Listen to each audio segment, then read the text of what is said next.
ኤፍራታዬና ናታንዬ ባንድ አደሩ። ብራምባ ተሰበርለው አለው። የእውነት ደስ የሚል እንደው ደስ የሚል እኔ ደስ ብሎኛል ማለት ነው። እንደዚህ በህይወቴ ደስ ብሎኝ አያውቅም። ብራምባ ሰበሩ ማለት ነው። ምንም ቢሆን ናታንዬ ባያስታውስም እንኳ የፈለገውን ነገር እንግዲህ አግኝቷል። ከዚህ በኋላ ያፌት ቢያገኘው ባያገኘው ምንም ግድ አይሰጠውም ማለት ነው። ኤፍራታዬም ተደስታለች። አምላኬ ሆይ በጣም አመሰግንሃለሁ። እኔ እኮ እንደዚህ አልጠበቅኩም ነበር። ረክሼ ቆሽሼ ነበር ያሰብኩት። ግን አምላኬ አንተ ለኔም አለህ። አንተ ሁሌ ለኔም ትጠብቀኛለህ። ግን እንዴት እንደዚህ ሆነ? ግን ለምን? እኔ እኮ በብዙ ተደፍሬ ነበር። ያ ሁሉ ደምስ ምንድን ነው? እያለች ለራሷ ጥያቄ ፈጥሮባት ነበር። ነገር ግን ፈጣሪ እንግዲህ እንደዚህ ነው፣ ተአምሩን ያሳያል ማለት ነው። ሰዎች በዙሪያችን ሲሸሹን፣ ምቀኛ ሲበዛብን፣ ፈጣሪ ግን ከኛ ጋር ይሆናል እና ብራምባ ሰብረዋል። ኦ ወይኔ አምላኬ! ቆይ ደግሞ ዛሬ ምን አድርጌ ነው እዚህ ያደርኩት? እያለ ነበር ናታን ከእንቅልፉ ሲነቃ። ከዛም በኋላ ወደ ቢኒ ነው የደወለው። ኦ ዛሬማ ይለያል አዳርህ። ከጨረቃዬ ውጭ እኮ ማንንም አልፈልግም ያልክ ሰው ነህ። ለማንኛውም ስንገናኝ እናወራለን።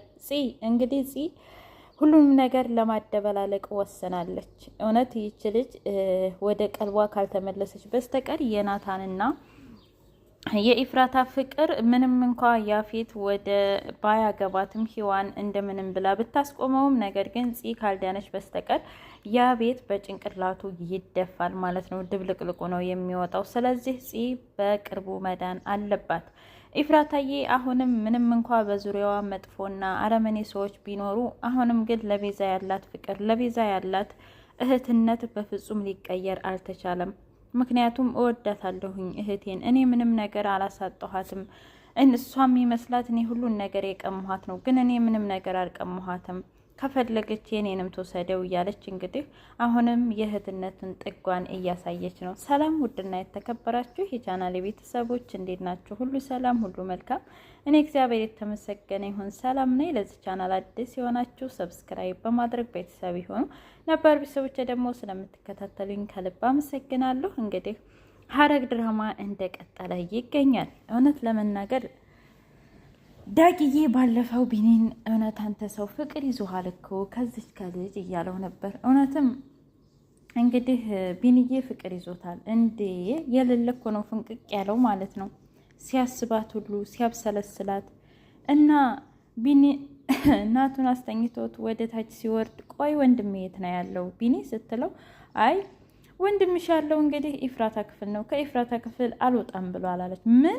አው ቆይ ይሄ ልጅ ግን ምን እያደረገ ነው? በዛ ላይ ደግሞ ወንድሜን እንደዛ እየተጫወተችበት እንዴት አሁንም ይችል ልጅ ያፈቅራል አለች። ቆይ እኔ ሄጄ ነው የማስወጣው ስትል፣ ስነ ስርዓት ያዢ አንቺ በሁለት ፍቅር መካከል ባትገቢ ጥሩ ባይ ነኝ ብሎ ግንባሯን ስሟት ሄደ። ከዛ በኋላ ወይኔ ሁሉም ጥንድ ሆነው እንግዲህ እኔ ብቻ ነኝ አይደል የቀረሁት እያለች ሉሊት እንግዲህ እየተሽኮረመመች ትገኛለች። አይ ሉሊት አንቺስ ባልሽን አልፈልግህም ብለሽ ጭራሽ አልፈታህም ብለሽ አገር አሰደደሽ አይደል እንዴ? ምን አስቀናሽ ማለት ነው? ወይ ጉድ! እንግዲህ ቤዛ ሁሉን ነገር እንትን ብላ ከእስር ቤት ተፈታ ሁሉን ነገር ለማመሰቃቀል እንግዲህ አሁንም ደፋ ቀና እያለች ነው። ጭራሽ እስር ቤት እንደውም አውሬ ነው ያደረጋት እንጂ በፍጹም ልትታረም አልቻለችም። እኔ ግን ሂዋን የሚመስለኝ ከዚህ በኋላ ሰርጉ ይቆማል እና ኢፍራታዬና ናታን ደግሞ ፍቅራቸውን ይቀጥላሉ፣ ይጋባሉ፣ ይወልዳሉ እና ባለፈው ራሱ ብራምባ ስለሰበሩ አኪድ አሁን ከወር በኋላ እንግዲህ ነፍሰ ጡር መሆኗ አይቀርም ማለት ነው። ኦ ትንሹ ናታን ይመጣል። ከዛ በኋላ ቤታቸው በደስታ ድብልቅልቅ ይላል። እና ቆይ አንተ ማነህ ግን ስትለው፣ አይ እኔማ ያፌት ሰለሞን ነኝ ሲል ነበር። ስለዚህ ናታን ሰለሞንና ያፌት ሰለሞን እንዲሁም ሰለሞን እህት ወንድማማቾች ይመስሉኛል ማለት ነው። ለዛም ይመስለኛል ምክንያቱም የሚመስለው ናታን በተንደላቀቀ ቤት ያደገ፣ አባቱ ደግሞ ያው በክፉነቱ በኃይለኛው ምክንያት ስለነበረ ያፌትንም አልፈልግህም ያለው ሁለቱ ልጆቹን እየተንከባከበ እኔን ግን ሳይንከባከበኝ በማለት የተነሳ ነው። ያው ፂንም እውነት ለመናገር እንደዚህ ምንም ነገር ያላደረጋት ምናልባት እሷ ምንም አታውቅም ወይም ደግሞ እሷ ሴት ልጅ ናት ብሎ ይሆናል። እና ትልቁ አለቃቸው እንግዲህ እኔ ሆቴል ነው የምትደግሰው ብሎሃል ብሎ ጓደኛው ደውሎ ሲነግርለት እሱ ምን አገባው የኔን ጨረቃ እሱ ማን ነውና ነው የኔን ድግስ የሚደግሰው? እኔ እራሴ ነኝ እቤቴ የማገባት። ሲቀጥል ደግሞ የኔ ጨረቃ እሷ ብቻ ትደሰትልኝ እንጂ እኔ እንደውም ሰው ምናምን ይሄ ጋጋታ ምናምን እኮ እኔ አልፈልግም እያለ እንግዲህ እያለ ነበረ ማለት ነው። ያፌት እራሱ ቤቱን ዲዛይን ሲያወጣው ነበር። እዚህ የፎቶ ፕሮግራም፣ እዚህ እንደዚህ ፕሮግራም እያለ እንግዲህ ገንዬ ግራ ገብቷታል። ልንገራት አልንገራት፣ በመሀል ደግሞ እየተጎዳች ነው ያለችው። ምክንያቱም አሁን ላይ ኤፍራታ ያለችበት ሁኔታ በጣም ያሳስባል። አንዴ በያፌት አንዴ ደግሞ በፂ፣ ሁለቱም ግራ እያጋባት ነው። ሲቀጥል ደግሞ የገኒ ሁኔታና ባለፈው ጽ የነገረቻት ነገር ድብልቅልቅ ወጥቷል። ሲቀጥል ደግሞ ገኒም ሁሌ አንድ ነገር በሆነ ቁጥር ሁሌ ስለ ኤፍራታ ስለምታግዝ አንቺ ከኔ ጋር ያለሽ ግንኙነት ምንድን ነው? ቆይ እስኪ ንገሪኝ እያለች አሁንም ግራ ተጋፍታለች። ስለዚህ ገንዬ አንቺ የሰራተኛ ወዝ ራሱ ምንም የለሽም እኮ የሆነ ነገርማ ፈልገሽ ነው እዚህ ቤት የመጣሽው ብላታለች። ሂዊ እንግዲህ ራሷን እየወቀሰች ነው። ትልቁን አሳ ለማጥመድ ትንሿን መጠቀም አለብሽ እንደሚባለው መስሎ ነበረ። ቤዛን ባጥምዳትም ግን ያፌትን ማጥመድ አልቻልኩም። ቆይ የኔ ፖሊስነት ምን ላይ ነው? የኔ ወንጀለኞችን ማጋለጥ ምን ላይ ነው? ጭራሽ እኔ ያፌትን አቅርቤ እነዛ ሴቶች ጋር መግባት ነበር አለማያ። ጭራሽ እኮ እየራቀኝ ነው ያለው እሱ። እኔ አንድ እርምጃ በተራመድኩኝ ቁጥር እሱ ደግሞ 2-3 እርምጃ እየቀጠለ ይገኛል። ምን ይሻለኛል ፈጣሪ ሆይ እያለች እንግዲህ ሂዊ ከራሷ ጋር እየተጣላች ትገኛለች ማለት ነው። እንግዲህ ያ ናቱዬ እባክህ ንቃ ናታን ንቃና እባክህ ኤፍራታን አድናም ማለት ነው። ምንም እንኳ ቢሆን አንተ ምንም የዋህ ሚስኪን እንኳ ብትሆን፣ ነገር ግን ያኔ ኤፍራታ መጥፋቷን አስም ማለት ነው። ሲቀጥል ያን ደብዳቤ እሷ እንዳልጻፈችውም ታውቃለህ። እንዴት ሁለተኛ እንደዚህ አይነት ነገር ትሸውደኛለህ ብለህ ትሸወዳለህ? ናታን ራሱ ማለት ነው እንዴ! የእሱ ደግሞ ባሰበት የእሱ የዋህነት የእሱ ጅልነት እየባሰ ነው ያለው ማለት ነው።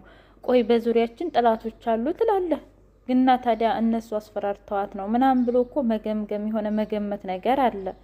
ግን አንተ ልትገምት እንኳ እየቻልክ አይደለም ማለት ነው። ጭራሽ እንዴት ነው ፍቅርሽ ይወጣልሽ? እንዴት ነው እያልክ እንትን ትላለህ ማለት ነው። እልሙህም እንግዲህ እውነት ደስ የሚል ነው። እንግዲህ ያፌት ቀንህን ጠብቅ። ያው ቁጭ ብድግ ነው የምታደርግህን መርማሪ ሂዋን ማለት ነው። እና ከናለቃህ ያው እስር ቤት ትገባላችሁ ብዬ ተስፋ አደርጋለሁ እውነት ለመናገር። ከዛ ናታንና ኤፍራታዬ ነጻ ይወጣሉ። ግን ደግሞ ሌላም ነገር አለ። ምናልባት ኤፍራታዬ የገኒን እውነተኛ ማንነቷን ስታቅ እንደገና ልቧ ይሰበራል። ይሄን ያህል ዓመት ሙሉ እጣገቧ ሁና ነገር ግን እኔ እናትሽ ነኝ ያላለችበት ምክንያት እና ተደፍራም ታሪኩንም ብታቅም ነገር ግን ያ ታሪክ የእሷ መሆኑን ስታቅ ኤፍራታ ምን አይነት ውሳኔ ተወስን ይሆን? የእውነት ገኒን እንደ እናቷ ትቀበላት ይሆን?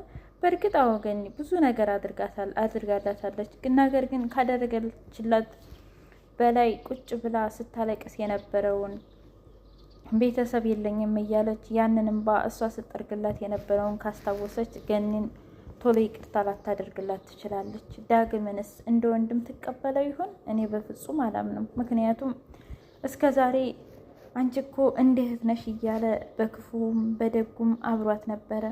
ነገር ግን እሱ ትክክለኛ እህቱ መሆኗን ያውቃል። እሷ ግን አታውቅም። ብቻ ግራ ያጋባል። ቢኒያም አጎቷ ነው፣ ያው ምርጥ አጎት።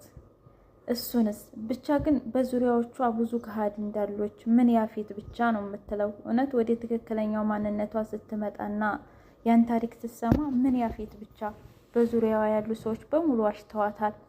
እና ቤዛስ ደግሞ የገኒ ልጅ ኤፍራታ መሆኗን ስታቅ ምን ትወስን ይሆን? ምክንያቱም ባለፈው ንብረቱን በሙሉ ወደ ኤፍራታ አዙሪ ብላት ነበረ። ስለዚህ ያንንም ነገር ለኢፍራታ ስነግራት እኮ ሀብት ፍለጋ ነው ወይ የመጣሽው ወይስ ልጅነትሽን ልትላትም ትችላለች። እውነት ግራ ያጋባል። ብቻ ግን የኢፍራታና የያፌት ብራምባ መሰበረው እኔ እንደት ደስ እንዳለኝ። ቀጣይ ደግሞ ልጁን ወንድ ልጅ ከነቃጭሉ ትንሹ ናታን ሰለሞንን እንጠብቃለን። እልሙህም እንኳን ደስ አላችሁ በሏቸው። ዛሬ ናታንና ኢፍራታዬ ብራምባ ሰብረው በሰርግ ደግሞ ተጋብተዋል ማለት ነው። ያፌት እስር ቤት ገብቷል። እንግዲህ መልካም ሲኦል ብለናል ያፌት።